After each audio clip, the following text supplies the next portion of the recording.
ভাববো এই আমার মতো নিরীহ ছেলেদেরকে জানে মারার চেষ্টা, যারা প্রতিবাদ করছে, হকের হয়ে কথা বলছে। কালকে আনিস খান চলে গেছে, পরশু দিনকে হয়তো রশিদেরও চলে যেতে হবে, কিন্তু আমি হাসতে হাসতে আমার জীবনটা, আমাকে বলছিল যে চ্যানেলে কাজ করবি, আমি বলি 100 বার আমি চ্যানেলে কাজ করবো, বলার পরেই আমাকে মারধর করা শুরু হয়েছে।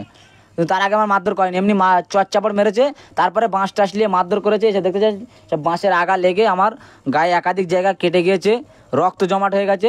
যদি অফিসাররা আজকে যদি নিরপেক্ষ না থাকে, তাহলে ভাঙড়ের সাধারণ মানুষরা কীভাবে নিরপেক্ষ থাকবে? আপনাদের কাছে অনুরোধ, দুটো হাত জোরে অনুরোধ করা হচ্ছে, আপনারা পুলিশ প্রশাসনের যে উর্দির কাজটা আপনার কাজে লাগান।